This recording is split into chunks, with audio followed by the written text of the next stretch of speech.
Good morning, folks. Happy Wednesday, August 27th from Greenbelt Gardens. Just going to do a garden walkthrough. There's a spider web right there. I usually have a stick that I bring with me. There we go.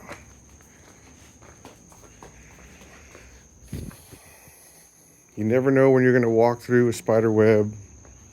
Their hard work and determination to create their homes and their nests and webs to catch their food. But in a lot of cases, I need to be able to walk through some spots. So, since the garden is getting crowded, it's always nice to bring something along with you to help you make your way through. Got some sun golds I need to come pick later. We've been having some issues with the sun golds, mostly with the idea that they don't really have a strong shell this year for the exterior skin. I say shell. The skin is not as robust this year. And we've had lots of water, and it causes them to bust, causes them to crack. These look really good. Nothing wrong with them. So we've got several clusters here and there lying about, which is good. Just keep things moving along. We are having some birds that are making their way in to eat, which is not necessarily a bad thing. But at the same token, oh, look at all of these. These are all sweetie cherries. Getting ready to come on through. Hopefully they'll start to break soon. We had a storm last week. Maybe lasted 20-25 minutes. Huge winds, then lots of rain. We had nearly 2.6 inches of rain that afternoon. So it came really quickly. It drenched everything, which we're always grateful to have water come down from the sky and irrigate the garden for us. But the winds were a problem. You notice I don't have our shade cloth up. Mostly because once you have shade cloth up over all this stuff and it gets really windy out here, because we were seeing wind gusts 35 to 40 miles per hour. And once that starts to happen, all of the shade cloth ends up just becoming a really large sail. So it started to move all the stakes around too much, and ultimately we decided just to pull it down before it started raining. And in doing so, all of these trees, everything, were just bending to the will of the wind. So we just kind of crossed our fingers and hoped the best for the garden. And as you can see, everything here is still fairly resilient, standing up straight these days, which is good. There were several days where they were not. They were just kind of just bent and broken, nothing broken. Just really bent and laid over, mostly with just the weight of the rain that's on the leaves themselves. So, but we came back out here a couple of days later, started to retrellis some things. We did have some broken branches, nothing that was a priority for the plant, which is really good. So all of our plants really survived. They're just kind of missing some limbs here and there, and that's not really a big thing. So the garden is coming back into its own. Got a beautiful bush stake over here. Still waiting for this bad guy to break. He's been sitting like this for a while, so taking his sweet time. Ooh, look at these. Speaking of sweet, I need to come out here and harvest some of these guys for the banana peppers. There's another one kind of nestled in there. Yeah. Trying to let these stay on as long as possible so that they can start to break more to their orange color. They will get to almost a pink, like a dark pink, almost a red, if you let them go, keep going. I'm trying to be more patient. That's probably one of the biggest obstacles and hurdles of my gardening experience so far. With all the bell peppers that we have, we've got our reds waiting to turn red. We got our yellows waiting to turn yellow. We've got our oranges way down there waiting to turn orange. So everything just takes its time. You got to be patient. And it sucks sometimes being patient because you just want to taste everything, harvest everything, get them out to your customers. That way they can enjoy what you've grown. Look at this guy, red Marconi. They've been waiting forever for this guy to turn red. Now he's starting to. I can probably pick him today as well. Several more green ones just kind of hidden in there, waiting. I love it whenever they're kind of this age because of how vibrant green and how glossy they are. They look really cool. There's another one that's starting to break red. We've been dealing with pests pretty good too. Nothing that's been overrunning us. We've been able to control things in most cases, get them before they get too bad. It does take a lot of time for you to come out here and prioritize parts of your day to just look for insects. In most cases, especially when your foliage is this dense or even more, it just becomes more difficult to spot things. They know how to hide. They've got plenty of spaces to hide, and you just miss most of them. This guy here. All right, so you've seen it in earlier videos that I had when the Tithonia was just planted. Tithonia is a Mexican sunflower. Huge. Just like any other sunflower, they take over a spot really good. And I got a duck to get underneath them because I don't want to go to the other side and break the spider web that's hanging out. This is a new addition for us. We just picked it up at one of our local nurseries here in Round Rock. This is a shrimp plant. In this case, this is an orange shrimp plant. While we were there at the nursery, all of the shrimp plants that they had laid out were just full of bumblebees. And so we figured, we have a couple of bumblebees out here and they hit our zinnias from time to time. So we're going to see if we can grow this guy, get it to propagate, put it in more beds, continue to live it here in our garden to be more of a pollinator attractor. The Marconi yellows doing pretty good too. Starting to turn yellow in some spots, mostly green in all the others. Dragonflies, man, oh my goodness. You get out here and you get so much wildlife that just starts to show its face. Love it. Oh, speaking of wildlife, Jasper, say hi. Jasper didn't want to say hi. He's going to end up walking right through it. I think he already did. Looks like it's already broke. Way to go. Orange suns. These guys really took a big hit. Lost a lot of branches between this bed and this bed over here. And they're starting to come back. Doing okay. Starting to stand up again. Again, more stakes out here to help them stand up straight, keep their position. Our eggplants, man, I'll tell you what, an eggplant is an extremely resilient plant. These guys really took a hit when we had our baby boomer cherry tomatoes out here in this spot here, and then we had a couple of more on the bed behind it. These guys weren't doing so well. The baby boomers were sucking up all the nutrients before the eggplants ever got a chance to them, and they were probably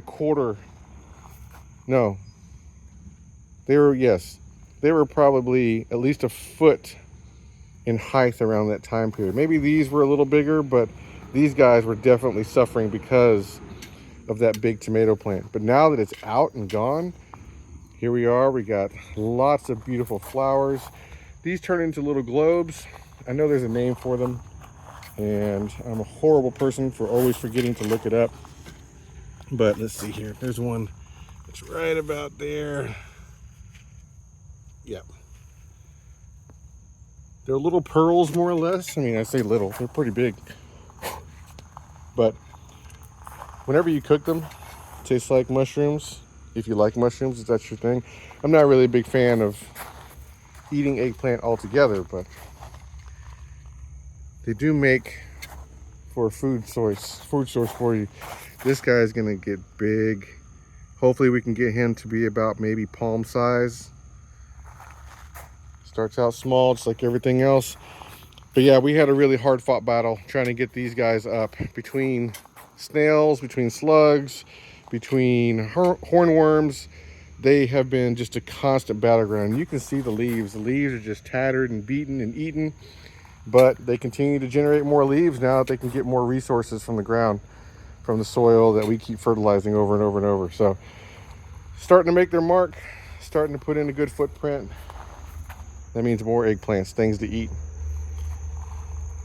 We need to start collecting seeds here pretty soon from our Indian blankets. There's another one that's over in bed 13 behind me. We'll take a look at. All the orange suns here, getting tall. This guy here kind of flopping over a bit, but that's fine. Had to find another stake, get him a little higher. Basil production is still doing good. There's some nice orange ones right there. Look at that. Beautiful orange sun. Fantastic color change. That's another thing that we've had to learn for the garden this year. kind of some do's and don'ts. And you know, you don't know what you don't know until you know it. So Thai basil and the lemon basil, very, very prolific plants in our area. They do extremely well, and you know, they outperform their Italian basil cousin substantially. So we need to find a better way to plant these guys so that they have enough space, proper space, to do what they got to do. Here's what I was talking about. We need to collect these up, get them ready for seed collection for the Indian blankets, because they are great pollinators. They bring in a pollinator, so they're a great attractor for pollinators in our area. Marigolds, I know they have their place as a companion plant, and their oils themselves help deter insects, and they've done a really good job at that. But there are different types of marigolds, and I think we have at least 3 different types. One of them is, he just branches out like this guy, just falls over. And again, if you got space to walk around it, that's great. But once we start getting really cramped in here, it becomes a problem trying to walk through the garden and be efficient at doing all the things you need to do. So we just got to figure out a better way to plant stuff. I think next year we're going to put all peppers on this side that I'm facing right now, and then we'll put all tomatoes and such, most of them, on that side. We're going to try to do some cattle panel to better put up all of our indeterminates that we have, and just give that a shot and see how it goes, because these guys are long. They're all crisscrossing all over the place between the 2 beds. So we got the bed that's at the farthest end and the bed that's directly to my left. Those have our indeterminate tomatoes in them, and they're just crisscrossing back and forth now. So we tried the string method. They just didn't work out for the string method for us. And it could be, you know, our mistake, our error, and how we got it set up. But ultimately we tried and it just didn't work out. So we're going to try something different, keep on moving on in our propagate. So that video that I made of the propagate, you can see how successful this guy has grown in this cloth pot. Obviously loving a bigger footprint. We've had one that we pulled off early as a first fruit, and now look, all of these beautiful buds, flowers that are opening up. Hopefully that one right there looks like it's impregnated. It's going to become a nice little bell pepper for us all the way through. Looks like we have one that is fertilized. Where is it? I can't see it. Anyways, it's got to be right here. There it is. Focus. Not going to focus. Maybe it is focused. I got horrible close eyesight. I can't tell. Either way, looking good. Doing his thing. Very happy with his new home. And that's it. Oh, yeah. I kind of passed this guy up. Oh, I gotta wait my way through the jungle. I don't know if I mentioned in an earlier video. I always forget the name of this guy. It's an impatient. And finally, after being patient long enough, we get flowers. It fell. We had to prop this guy up. When the wind and rain came, he just laid completely on its side and is not having a good time. But now that we have him standing back up, we finally get to see flowers coming out of the impatient. My wife calls this a Jurassic Park plant because of how it looks. It's just a prehistoric stock for this guy. There are other impatiens that don't even remotely look like that. So trying to handle problems with ants. We got ants on the other side of the fence that are trying to make our way over to our garden. We had a battle yesterday. My poor wife got her foot all bit up by ants, but she was okay. Nothing serious other than just anger. But that's pretty much it for the state of the garden here in the backyard. We're running up 14 minutes right now. We'll go take a look at the front yard. We've also got some more bell pepper plants. These guys have been sitting in pots forever. Little bitty tiny pots, like the 4-inch kind. These are all carnivals. I think they're all carnivals.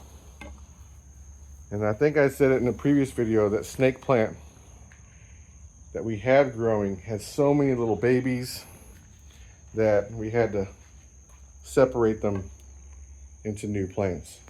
We've also picked up a couple of other new varieties that we hope happen to be really good pollinator attractors for us.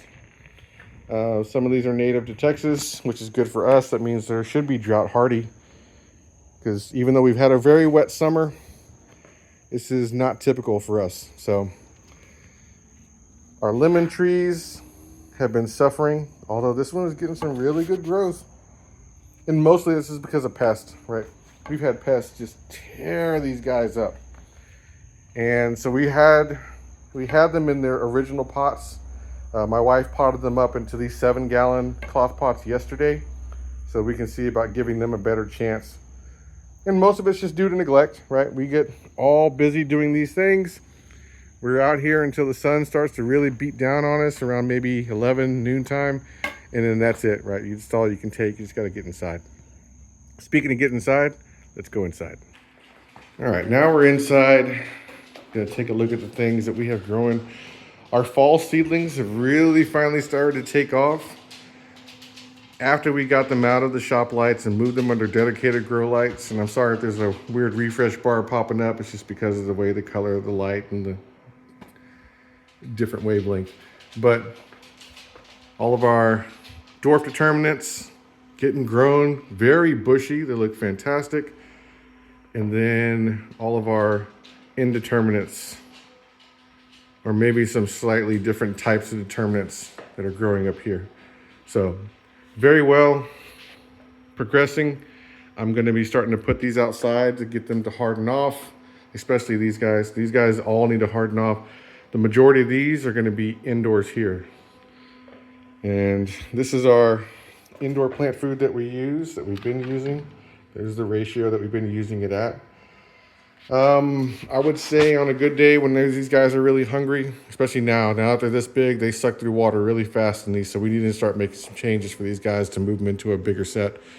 But as they sit right now, they can uptake about 1 gallon of water in 10 minutes. So got to keep them watered every few days. We're doing the fertilization for these every week. Looks like my wife has decided to see if we could start an avocado plant. So there's that. Lettuce, still doing its thing. Same goes for the mangoes. Got new growth up here. The nice little crown that's starting to form is going to produce new leaves just like the rest of these. So steadily moving away, moving on up. And then in our grow tents. So we set up our grow tents to do some experiments. In here, we have propagates for orange suns. Just put that in there just like that. This is not the orange sun. This is I think this is this is a red Marconi. This is the one that just broke. We figured we'd give it a shot, see if it grows any particular roots. We can try to transplant it, carry it over for the winter. But for now, this is its state. Just, I know it looks sad, but he's been surviving in there for quite a while. I would say about a week at this point. In the beds, it's 84 degrees, 44% humidity. So it's not nearly as hot as it is outside. There's not nearly the amount of humidity that it is outside in the particular tent. And then we have this one. These are the orange suns, and there's 3 of them that are in here. And these guys have been in here also for about a week and a half. There were 5, and 2 of them decided to tap out, and they weren't having it. So these 3 are doing very well. We change the water out with them maybe every 2 days or so. We check for roots, because once they start getting roots, then we're going to move them outside. Speaking of outside, we'll go to the front door this time.